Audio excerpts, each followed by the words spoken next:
আজি আপোনালোকলৈ লৈ আহিছোঁ দুপৰীয়া ভাত সাজত খাব পৰাকৈ এটা খুব ধুনীয়া ৰেচিপি। সেইটো হৈছে পালেং দি বনোৱা ডাল চৰচৰি। আৰু তাৰ কাৰণে কি বস্তু লাগিব মই আপোনালোকক দেখুৱাই দিছোঁ।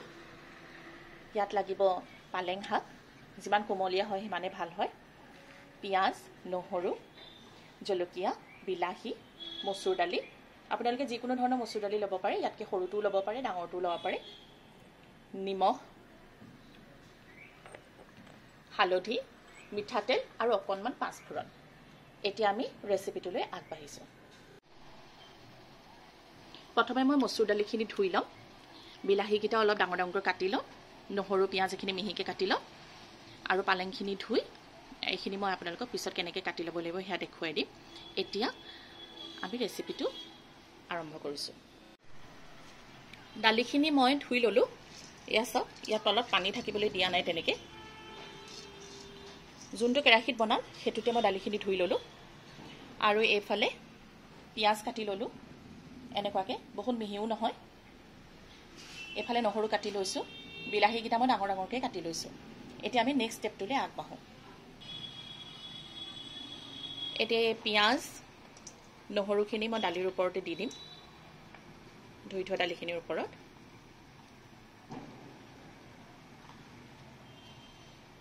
আৰু দিম জোখৰ নিমখ। আপোনালোকৰ যদি নিমখটো দিয়াত অকণমান প্ৰব্লেম থাকে তেতিয়াহ'লে পিছত আকৌ এড কৰি দিব। এয়া মই 1 চামুচৰ সমান নিমখ দিছোঁ। লগত দিম হালধি, এয়া সৰু চামুচেৰে 1 চামুচ। আৰু ইয়াতে দিম মই জোখৰ মিঠাতেল।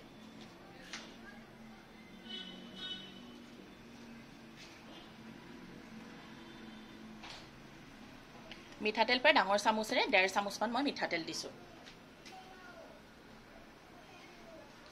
এতিয়া এইখিনি হাতেৰে ভালকৈ সানি ল'ম।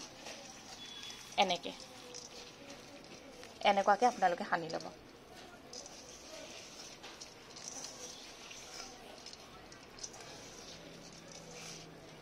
যিমানে সানিব সিমানে খাবলৈ ভাল হ'ব।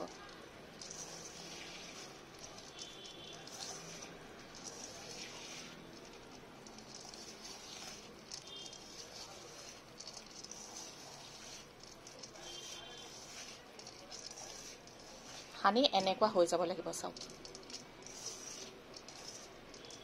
আৰু ইয়াতে মই এতিয়া বিলাহীকেইটা দি দিম। দি এবাৰ ভালকৈ, এতিয়া কিন্তু জোৰকৈ নহয়, লাহেকৈ মানে হাতৰ জোৰটো কম দিব, দি এনেকৈ মিক্স কৰি দিব, যাতে ইয়াত থকা নিমখ, হালধি, নহৰু, পিঁয়াজৰ গোন্ধটো, সোৱাদটো যাতে বিলাহীটো আহি যায়। এইখিনি সানা হৈ গ'ল। এতিয়া মই কেৰাহীটো ডাইৰেক্ট এনেকৈ গেছৰ ওপৰত উঠাই দিম। গেছটো অন কৰি লৈছোঁ। ইয়াতে মই কেৰাহীটো উঠাই দিম।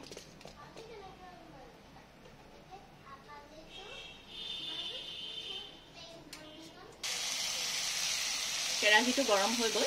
এতিয়া মই এইখিনি ভাজি ল'ম।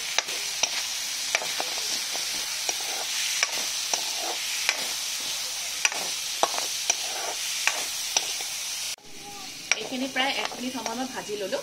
যেতিয়া আপোনালোকে ভাজিব তেতিয়া আপোনালোকে ইয়াৰ গোন্ধটো গম পাবই যে অকণমান ভাজা হৈ গৈছে। যিহেতু গোন্ধটোতো ইয়াত নাহিব ভিডিঅ'ত, সেইকাৰণে মই কৈয়ে দিছোঁ আপোনালোকক। এইখিনি ভাজা হৈ গৈছে। এয়া চাওক, তলত অলপ তেল টাইপৰ হৈ গৈছে, ভাজা হৈ গৈছে।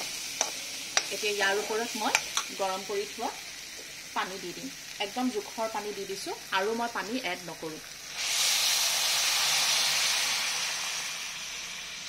কিমান পানী দিছে বুলি যদি জোখটো কয় তেতিয়াহ'লে যিমান দালি লৈছোঁ তাৰ প্ৰায় 5 বাতি মই পানী দিছোঁ। এতিয়া এইখিনি মই উতলি থাকিবলৈ দিম, আৰু তেতিয়ালৈকে পালেংখিনি মই ধুই মেলি চাফা কৰি ল'ম। পালেংখিনি মই ভালকৈ চাফা কৰি ল'লোঁ। এয়া চাওক, ইয়াত ঠাৰিবোৰো মই দিছোঁ ডাঙৰ ডাঙৰকৈ। এইখিনি দাইলত পৰিলে চুবাই খাই ভাল লাগিব। এতিয়া মই এইখিনি একেবাৰে মিহিকৈ নাকাটোঁ, যিহেতু কোমলীয়া পালে হাতেৰে এনেকৈ মুঠি মাৰি ল'ম। আৰু অলপ মোটা মোটাকৈ কাটিম যিহেতু তৰকাৰী নহয় অলপ মোটা মোটা এনেকৈ মোটা মোটাকৈ কাটি লৈছোঁ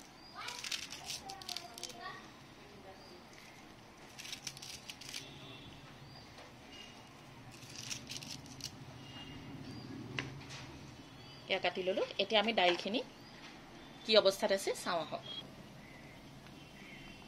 দালিখিনি চাওক ফাটি গৈছে বিলাহীও সিজি গ'ল এয়া আৰু 5 মিনিটৰ পৰা 7 মিনিটমান সময় লাগিব দালিখিনি হ'বৰ কাৰণে জুইটো মই পুৰা হাই ফ্লেমতে ৰাখিছোঁ আপোনালোকে যেতিয়া দালি বনাব জুইটো সদায় হাই ফ্লেমতে ৰাখিব তেতিয়াহে দালি খাবলৈ ভাল হয় এয়া চাওক দালি সিজি গ'ল ধুনীয়া এটা ৰঙো আহিছে এতিয়া মই ইয়াৰ ওপৰত কাটি থোৱা পালেং পাতখিনি দি দিম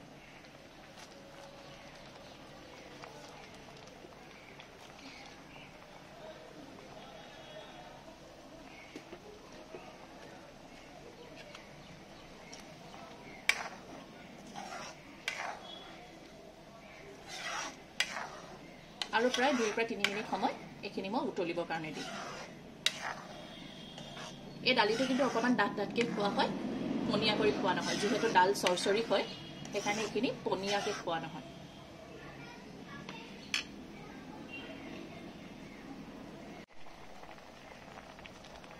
এতিয়া মই দালিখিনি আপোনালোকক দেখাইছোঁ চাওক পালেংখিনি কি ধুনীয়াকৈ ইয়াতে মিলি গ'ল সেইকাৰণে একদম কোমলীয়া পালেং ল'ব আপোনালোকে চনকা য'ত একদম কোমলীয়া পালেং হয় সেইটো আৰু ঢাকনি নিদিব নহ'লে এই সেউজীয়া ৰংটো নাইকিয়া হৈ যাব হালধীয়া হালধীয়া হৈ যাব এতিয়া ইয়াৰ ওপৰত মই জলকীয়া দুটা দি দিছোঁ আৰু এতিয়া দালিখিনি পুনৰ মই ফুৰণ মাৰিম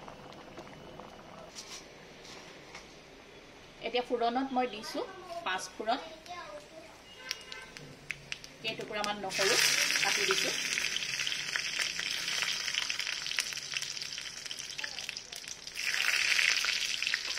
নহৰুকেইটা অকণমান ৰঙা হ'বলৈ দিম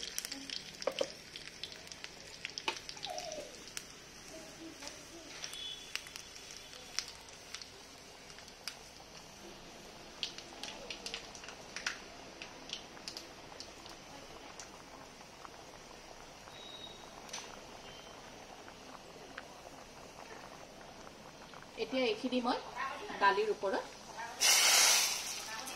দি দিছোঁ